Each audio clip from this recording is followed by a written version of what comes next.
right, so let's get started this morning. So welcome everyone. For those of you that don't know me, my name is Matt Leversey. I'm the Health Education Director here at Jackson County Health Department.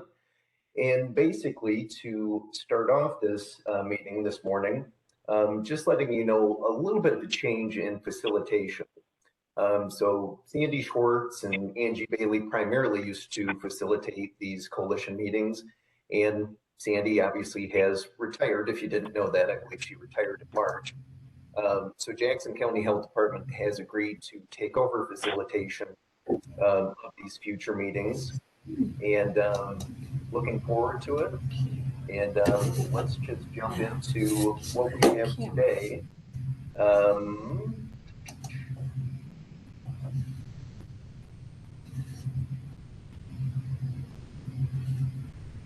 So for facilitation, basically for this year, we have remaining meetings Thursday, July 27th, and then also Thursday, September 28th so far, or remaining for this year. We did remove the November meeting just because November is kind of the getting into the holiday season, and then we're going to have meetings January 18th, April 18th, July 18th, and October 17th for next year. So we're just going to a quarterly platform. Basically, we're just kind of cutting out two different meetings for next year. And I guess I'm up for the agency presentation here.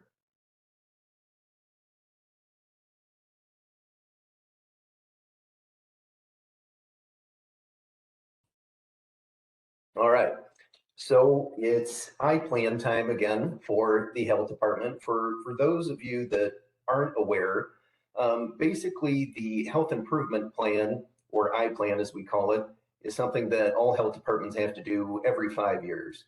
So basically this is kind of the beginning start of that process. And this is what it looks like. So today we're just going to take a look at the health data. And then kind of the second step in this process is really trying to gather that community feedback, that stakeholder input, and that's going to be through a community survey. And it's going to be the same platform that we used in 2019. Basically, it's going to be SurveyMonkey. We'll have it available, paper copies if individuals want it. They can send it directly to me. And that process will probably start in a couple weeks in June. And then at a future meeting, we're actually going to set our priority health problems. Now, in previous years, we've kind of focused on 3 different priority health areas. This is 2 cycles ago, the 2015-2019 priority health problems. We focused on cardiovascular disease, we focused on behavioral health, and we also focused on cancer. So I'll give some time for you guys to review those. And basically the priority health areas kind of have these strategies that are listed below. And really those are kind of the areas that collectively as a group, and then also in our independent organizations, we're trying to move towards. So that was 2015 through 2019. The current year, or the current 4-year plan that we're on, we're focusing on behavioral health, and we also factored in mental health and substance abuse. The second priority health area, cardiovascular health, and we kind of rolled in multiple different areas. So we have heart disease, stroke, nutrition, physical activity, and obesity. And then the third priority health area, really focusing on access to care and then also availability of that care. So I think we were pretty thorough for this last go around. And basically we're at the point where we want to start to look at some of the recent health data and then start to kind of formulate what this might look like going forward for the next 5 years. So just a couple things that I want to look at here. So health outcomes, for those of you that aren't in the public health field, really what we're looking at is kind of the quality of life and then also the length of life. And you can kind of see down here a lot of the southern states kind of fall at the bottom of these rankings, meaning we're not doing as well as we could as far as health outcomes. But throughout the state, there's some other areas that aren't doing that well also. So that's just something I wanted to mention for health outcomes. Now, health factors, these are things that actually contribute to those health outcomes. So, do you use tobacco? Do you exercise regularly? Clinical care, what sort of care is available in our community? Social and economic factors, what sort of education do you have? What's your employment status? What's your income? And then also the physical environment. So, do you have access to relatively affordable housing? What's your water quality? So those are all things that kind of factor into those health outcomes. And again, you kind of see southern states maybe not doing as well, but throughout the state, depending what county that you're in, there's challenges across the state. Okay, so I'm just going to go through some of these stats. These are not updated to 2023. I think a lot of these are probably 2021, 2022, just because a lot of the data lags from year to year. We really don't have any, I would say, up-to-date data that's relevant to specifically our county. So that's one of the challenges when you're looking at county-specific numbers. So demographics, population, that might be a little bit lower. Just, I'm not sure if this was the last census numbers. We're probably 52 to 54,000. Obviously, we're more rural, 37% compared to the rest of the state. And we'll just look at some of these areas. Now, I kind of circled and read some of the things that jumped out to me. And I starred some of the things that also jumped out to me, but on a positive note. And really, this is just kind of giving you all a sense of kind of where we're at in the county. So child mortality, that was something that significantly jumped out to me. And when we look at these numbers, a lot of them, if they're not a percent, it's what we call an incidence, meaning the proportion of the population that kind of met these metrics. So this isn't 80 deaths, this is the incident of child mortality in our county. So you can see that significantly higher than Illinois and then also the United States. So that's something that we may want to look at. Now, on a positive note, the HIV prevalence, we're doing significantly better than Illinois, and Illinois is doing significantly better than the United States. So that's one of the things that, you know, I looked at, and I just wanted to highlight that we are doing well in that category. And you can kind of take a look at just some of these other numbers. COVID with mortality, we're pretty similar across the board, across the state, and then also with the United States. So this is one of the things that surprised me. So on the previous page, HIV prevalence was relatively low. Now, one of the things that surprised me is that our sexually transmitted infections were significantly higher, almost double compared to Illinois and the United States. And I said, well, this has got to be a misprint. This can't be accurate. And then I happen to think that we do have a very young population with the university in Jackson County, and that could be driving some of these STIs. So that is something that we're looking at. Paula Clark here at the health department obviously is working with partners. We know gonorrhea is having a significant, I wouldn't say resurgence, but it's definitely an issue that we're looking into. So STI infections, that's still something that we might want to look at as well. Let's see, limited access to healthy foods. This is one of those that we probably should be addressing, and I think we are. I think we've had 2 different summits through the University Extension Office and some other partners. They had the Food Insecurity Summit in Marion. So 15%, that's not great. We're definitely going to have to look at that a little bit more closely.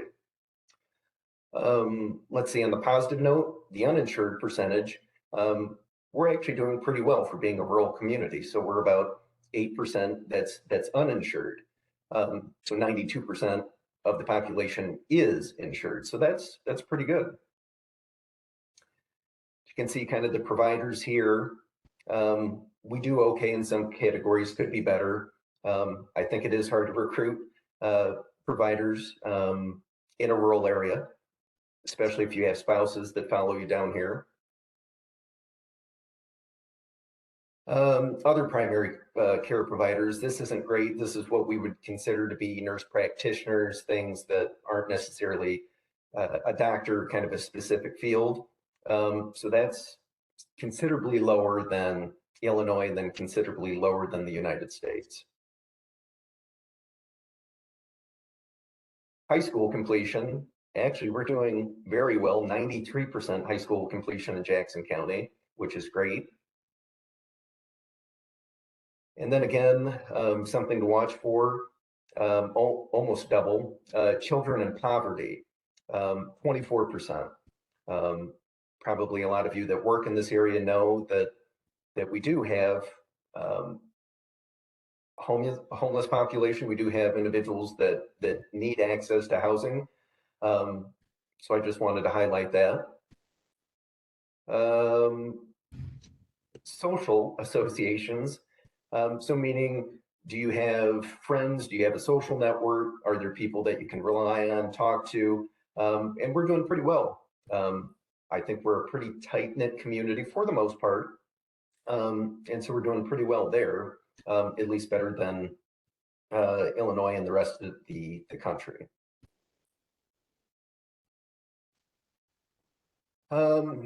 And then on this last page, the only thing that really jumped out at me were the juvenile arrests here at the bottom. So again, basically for this number, I believe this is not incidents, but these are actual arrests from whatever year this was pulled, and I don't remember, this might be 2019 even. So that's significantly higher than Illinois here, but it's not that far off from the US in general. So that's something that we might want to look at as well. Firearm fatalities, at least in our county and some of the other surrounding areas, obviously there have been more shootings. I would imagine this number is going to be significantly higher the next time this data is available. So that's something that we're watching, and then also some of the kind of national public health departments are watching as well, those firearm fatalities. So I think that's all we had for, oh, one more page. Basically physical environment. A lot of these numbers are very, very similar. I guess I'll just highlight this last one. Broadband access, meaning internet, we're actually doing pretty well compared to Illinois and then also the US. So I have had those conversations where a lot of folks get the sense that there is no internet available down here, but we do have fairly good access, and then it just kind of depends specifically where you live, if you do have access or not. And then if you aren't interested in having internet, that's kind of a different conversation. So overall, we're not doing bad there. Traffic volume, living in a rural community, it's not like driving in Chicago, which I think we all enjoy. So it's not that bad here. Home ownership, a little bit lower, I would imagine. That's kind of just due to some of the university staff, students that rent, in larger areas or in larger amounts. So not a whole lot to say about it there. So any questions on any of that data? If not, I'll just kind of continue through this here. So this is 2021 data, and this is consistent across the country. So this is for Jackson County, and then also it's the same anywhere else in the United States. So heart disease was the #1 killer. That's been pretty consistent for many, many years. Cancer #2. COVID-19, I kind of put an asterisk there just because in 2021 we were still dealing with this. There was a lot of deaths. And that's why it did make its way into the top 3. Number 4, accidents. These are at home, these are car accidents, if you're working out in the field. So that's something that we need to keep in mind, that not all deaths are attributed to a specific disease. Sometimes accidents happen, and sometimes they result in death. And then number 5, stroke. I believe number 4 and number 5 might have flip-flopped. I think stroke was higher in previous years, which is good, that stroke is coming down. But I really can't say why. Maybe, more people being aware of high blood pressure making it to the doctor. Maybe some of those people that were not insured in previous years might now have insurance, so they are going to the doctor, and we're catching those earlier. But I believe those number 4 and 5 flipped in 2021. Okay, so basically what you're looking at here, this is from the last community survey that we did. This was in 2019, and we had 269 people complete the survey. And you can see here at the bottom, primarily it was Carbondale and Murphy that filled it out. And we've got it broken down by education, income level, race, ethnicity. This is actually a pretty good spread. So the youngest person to fill it out was age 20. The oldest was 81. On the second column here, basically this is what we called adequacy of services, meaning these at the top, these were more inadequate, meaning they were worse.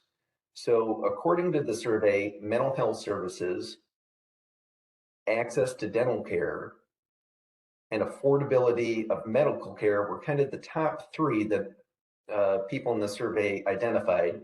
And again, this is 2019 that we were asking these questions. Okay. So on the third column, top health-related problems. So going left to right, substance use and misuse, which is still a problem today, that was identified as being more of an issue in our community. Cardiovascular health, and then mental health. So those were the top 3 that were identified as more problematic in our area. Okay, so social determinants of health, poverty, and then also jobs was significantly one of the drivers, according to the survey, that people felt were contributing to those health outcomes. Healthcare costs, and then also transportation. So those were kind of the 3 drivers of what we consider those social determinants of health in our community. Those were the most problematic, according to the survey. And then on the very far right, the 4th column, for strengths, what people in the survey identified were strengths. The top 3 were availability of services, recreational and physical education opportunities, and then also the community feel in our county. So those were the top 3 strengths. Now the top 3 weaknesses were affordability, access to care, and also mental health care. So I just wanted to give you guys kind of a sense of where this was in 2019. When we release this survey, it's going to be in the next couple of weeks. It's going to be the same exact survey. The questions are going to be the same. We didn't make any changes to it.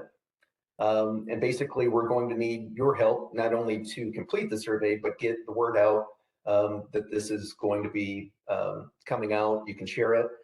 Basically, we're looking for only residents in the county or people that live or work or go to school in Jackson County. So those are the people that we want to hear from. It's 30 questions. I've taken it. It takes about 8 minutes, so it's fairly quick. We're going to make this available on our website. It's going to be SurveyMonkey, but we will make paper copies available. And then if you want to download it from our website, you can fill it out, email it back to me. That'll be all in the instructions. But I just wanted to give kind of everyone the heads up that this will be coming out soon. And we'll probably leave it open for 2 to 3 months.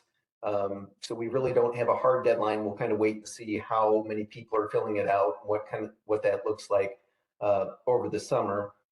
And then once we kind of get enough, or what we think is kind of enough feedback, then we'll bring that data back to everyone with this group, and then we'll set our health priorities. So that's it for that. Are there any questions about any of that? I know I threw a lot of data at you. The good news is I recorded this webinar, so you guys can go back and watch this. We're going to make all future coalition meetings available by recording. So I'll open it up. Any questions from anyone?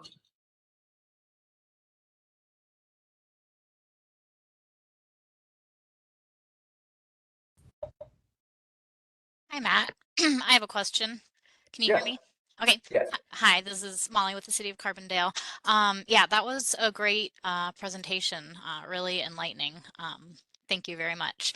And I was going to ask if the presentation would be available for me to share with my coworkers here. So, will you send a link to that afterwards, or how would we access that? Yeah, we can send the link to this recording, and then I can send that PowerPoint directly to you if you're interested in just the PowerPoint alone. That would be great. Yeah. Okay.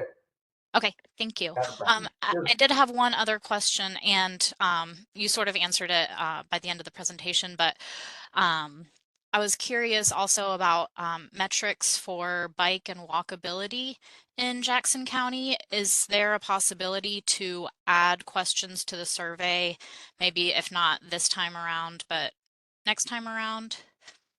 I don't believe we have any specific walkability questions on the survey. From year to year, we want to try and keep the survey the same. Right. But I do think there might be an opportunity to potentially do maybe a side survey or something like that. Okay. Uh, but I don't think we specifically ask about walkability. And I'd have to go back and look at the questions. There might be one about transportation. Yeah, I did see some metrics on public transit, and that was great. But yeah, and I know there are walk scores and things like that out there, but it would be, I really like how you had Jackson County compared to Illinois compared to the country. So, yeah, that would be something I'd like to explore if we get that opportunity. Thank you. Okay, sure. Any other questions or feedback?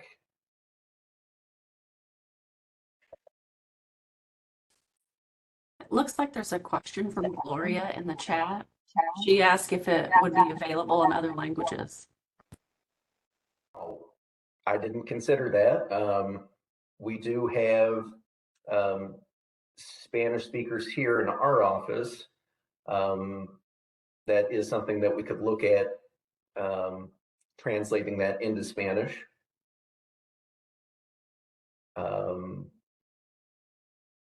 Gloria, did you have any other languages in mind? I do know we have, multiple nationalities that live down here. Primarily what we encounter with the health department is Spanish speakers, primarily. So I don't know if there was a different language that you were. This is Gloria, sorry. Yeah, I was primarily focusing on Spanish, but I do know that, of course, there's, Carbondale is multicultural. So there are several other languages. I'm not familiar with all the languages, of course, that it would be of interest probably to the community as well then too. Sure. Well, that's something that we'll have to look at. Thank you for mentioning that.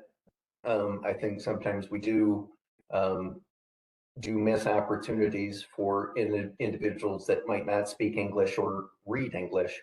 So that's something that we'll look at. So thank you for that. Yeah, I think I noticed in the data, the respondents from the survey were predominantly were Caucasian. So I think if we can look at ways as a coalition to ensure that we are making sure that there's a diverse representation of respondents, that's important. Thank you, Angie.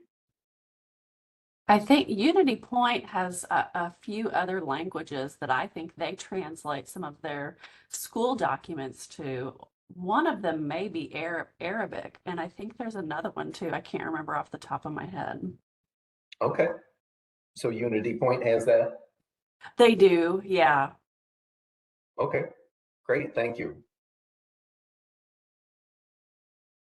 All right, is Stacy Sights on? I am. Can you hear me? Yes, we can.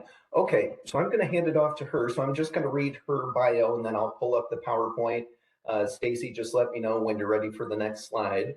So Stacy is a licensed clinical professional counselor and certified alcohol and drug counselor in the state of Illinois, and a licensed professional counselor in the state of Missouri. She is currently the clinical director of addiction treatment services for Centerstone of Illinois, and she's been working in substance use and behavioral health since graduating from Forrest Institute of Professional Psychology in 2008. Stacy started at Centerstone as a counselor in medication-assisted treatment services 8 years ago. So without further ado, let me pull this up for you.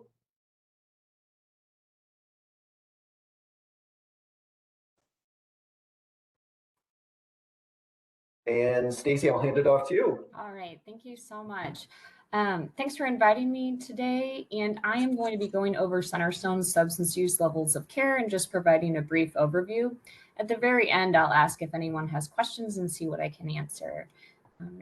All right, so I just wanted to provide a brief synopsis of, if you're not familiar with Centerstone services, my focus of presentation is going to be on addiction treatment, but we also offer all of these services across, and the next slide will even say different locations that we offer these services. As far as addiction treatment, we offer level 1 outpatient, which I'm going to go further into in most all of these locations. But then I just wanted to give the disclaimer that Anna is listed on there, and Anna I will focus on later. It's for residential and detox services. So I'm ready for the next slide.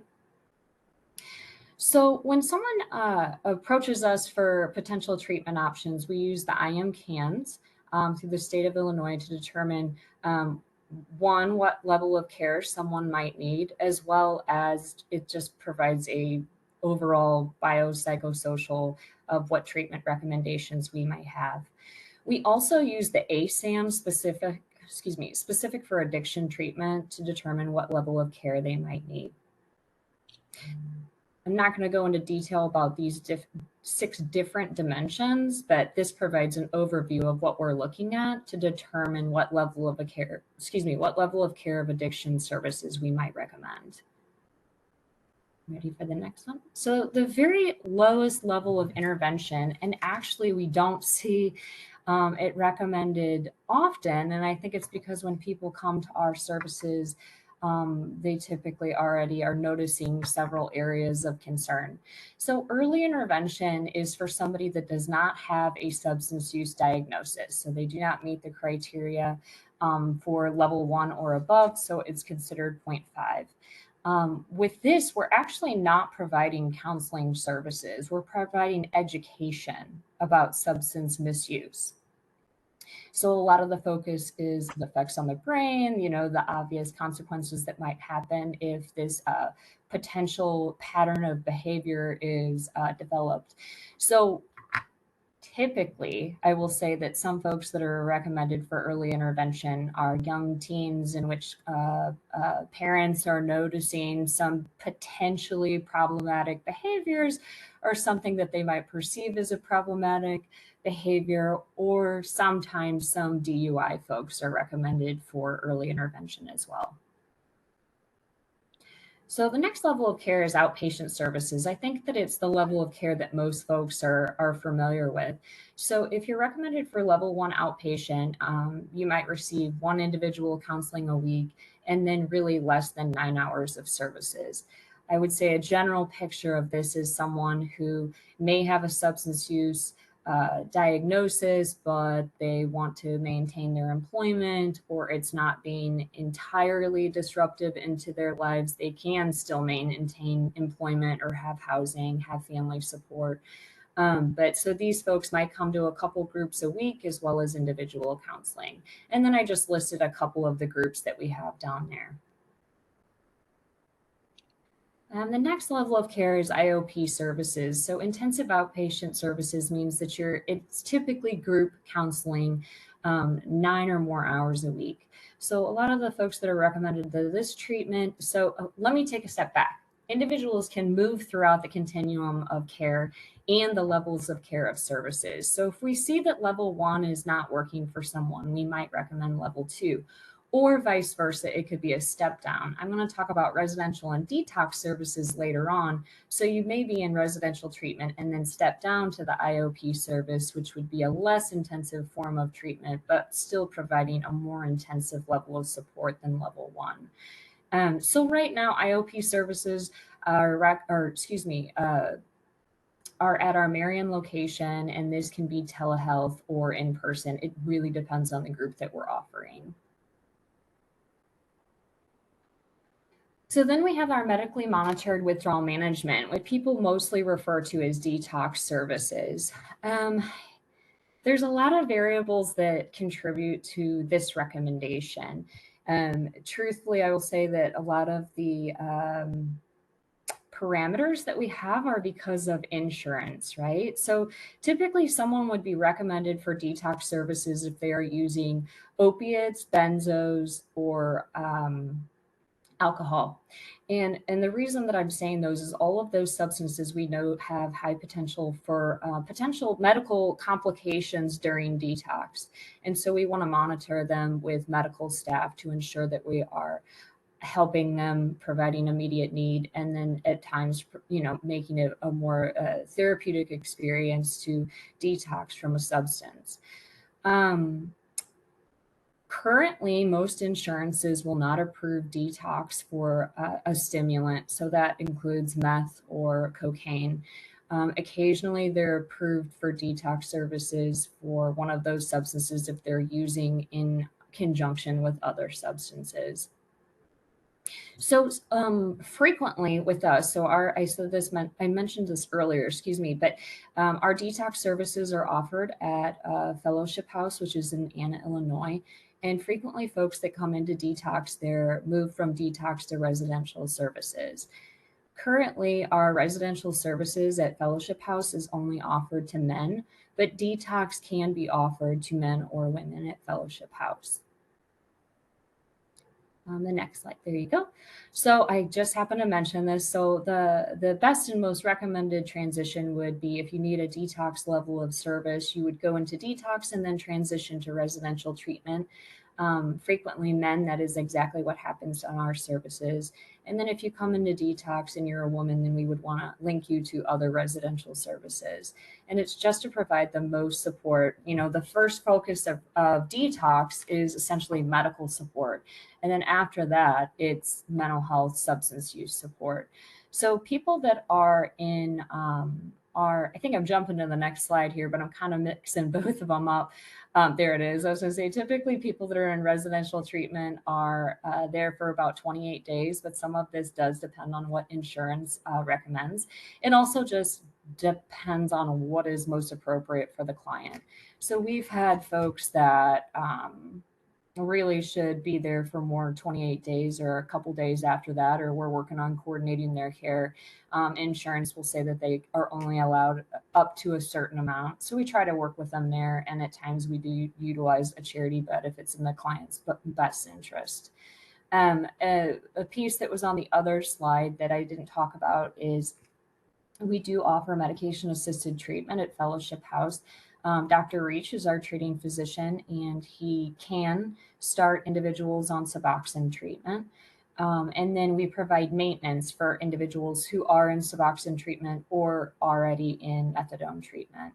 I'm going to go into this further, but we also, just generally speaking, Centerstone offers methadone, Suboxone, and Vivitrol treatments. We have an opioid treatment program in Marion, Illinois. So we do have the capacity to start people in methadone treatment as well if they're at Fellowship House, if that is what they're interested in. It just depends on where they're coming from, really.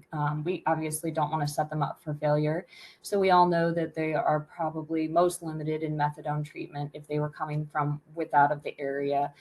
So we want to make sure that if we start them on that medication, that if they transition back home to wherever that might be, that they would have a clinic near them.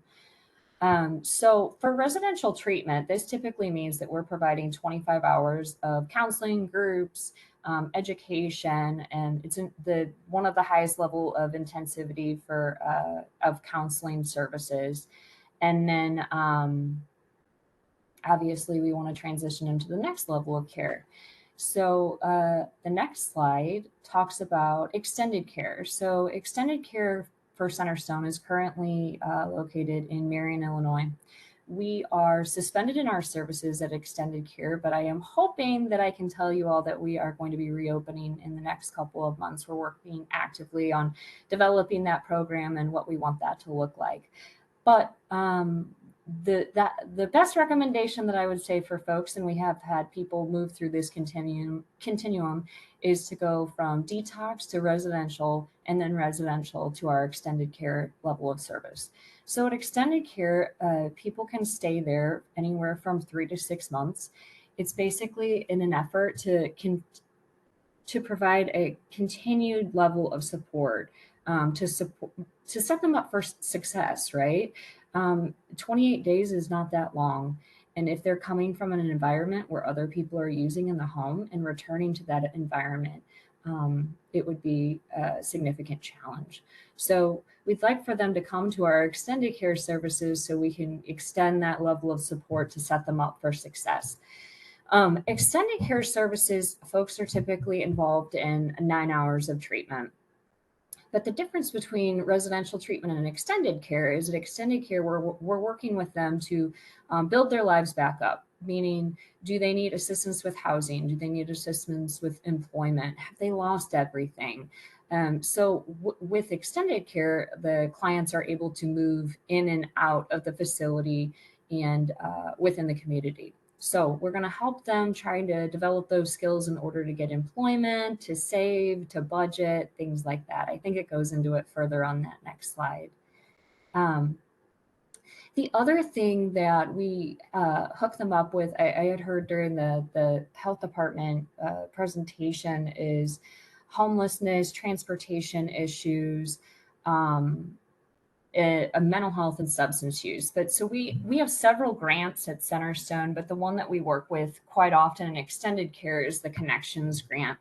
So for anybody that is not familiar with those services, it's a federal grant that we have that helps people who have a substance use diagnosis and are homeless to establish stability. So a lot of the folks that are living at extended care, we link with that Connections Grant if they are in fact homeless, and they can provide an intensive service in order to help with stability in the community as well. Ready for the next one? And I kind of already went into a little bit of this with residential treatment, that if anybody is not familiar with our services, we offer methadone, Suboxone, and Vivitrol. We have 2 methadone clinics in the state of Illinois, and that is in Alton as well as Marion. Let's see, I'm trying to think of what else. So MAT services is actually not a level of care. So MAT services is potentially like an ancillary service, like you would recommend somebody for mental health outpatient counseling, but you'd also recommend them to psych services. So people that are in our MAT service, the level of care is determined on assessment. They're recommended for MAT treatment because they have an addiction to opiates, but then they might be involved with level 1 or level 2 services. They might reside at extended care. They might reside at a recovery support home in the community as well. And I think that that's it for my levels of care. I have how you can make a referral to our services. But I did want to allow time to see if anybody had any questions about anything that I have talked about today.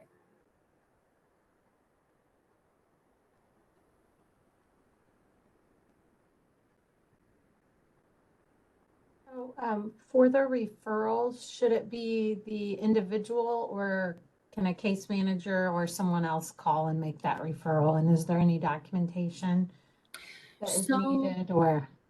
Yeah, so, okay, that's a great question. We actually frequently receive referrals from other providers, meaning probation, DCFS, case managers, things like that. So absolutely, if you're providing a referral and want to provide information, meaning like, hey, I'm recommending this person to residential treatment, here's the information that I have, then yes, people typically, it's not a call, they'll actually fax, and I can provide a fax number. But then the individual that is being referred is actually the person that will need to call as well.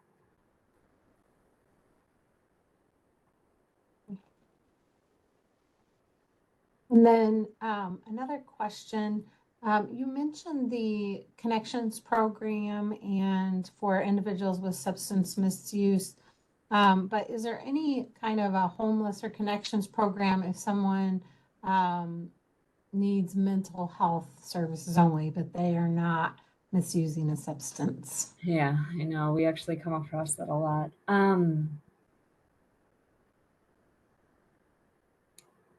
To my knowledge, right now, unfortunately, there is not. I was trying to think. I feel like Centerstone had another grant, but I think that it was in the Alton area and did not cover the southern counties. I had thought you did too, and was trying to find out more information about that. So, okay. I definitely will circle back on that because I feel like I'm blanking on the fact that we had a grant, but I do think that it wasn't covering the regions down there. But I'll see what I can find and send that. Okay. Thank you. Anything else?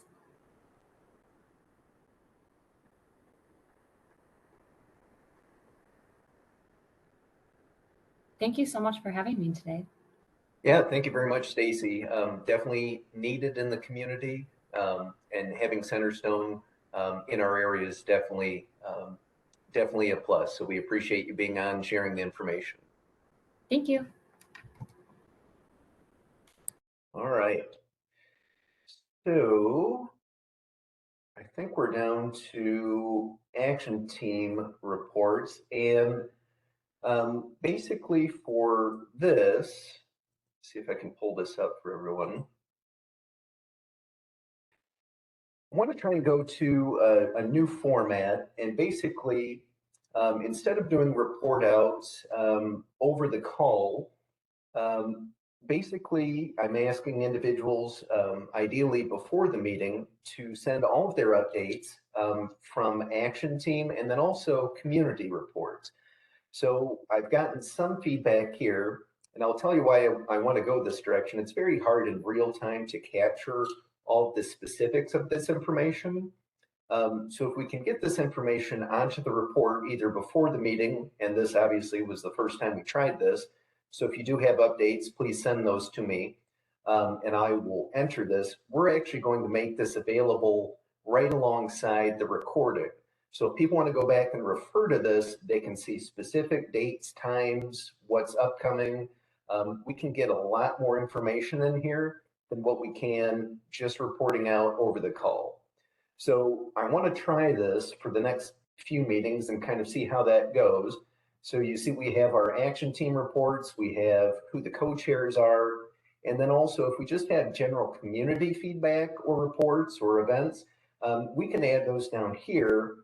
So basically it would just be the agency, what is the update, and then the contact. It can be email, it can be a phone number, who would need to be available to reach out to. So I want to try that in lieu of doing the action team reports like we have done traditionally, and kind of see how that works out, just because I think we can capture a lot more specific information when it's written, and then making it available, it's going to be much more widespread for the community to be able to access rather than just through this recording. So I want to try that and see how that goes. Any questions on that?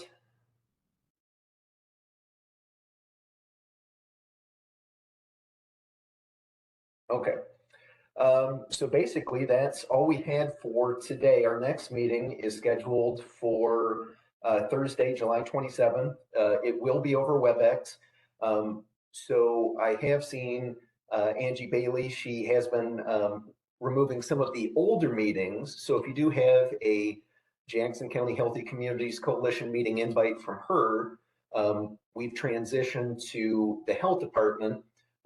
So you can delete those old meeting requests from Angie if they're still on your calendar, and the ones from Jackson County Health Department, those are the ones that we're going to be using going forward for the remainder of this year and then also into next year. And I sent those out. If you need me to forward those to you, just let me know, send me an email. But that's all we have for today. So are there any specific questions on anything that we covered today? If not, we'll let everyone go. So Matt, I wondered, I don't know, since today's kind of a transition meeting, I guess, to this new process, if maybe people didn't get theirs in yet, if we wanted to let them report out, or how you want to handle that. Well, I think the easiest thing to do for those individuals, just send me an email and then I can include that in the report. That way folks can go back and look at everything on our website. So I think that might be the easiest. I actually don't know. I had some reports this morning coming in, and then just some during the presentation. So just keep those coming. I'll include those and then we'll make that available. I'll send a link out with a recording where everybody can find this specifically on our website, and then also with those action team reports and community updates. I think that'll be the easiest. Any other questions about anything?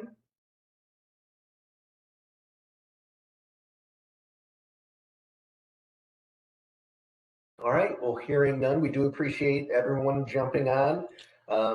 Next call is Thursday, July 27th at 8:30. So hope everyone has a nice holiday weekend, and try and stay cool out there.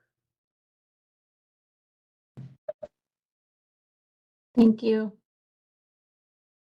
Thanks.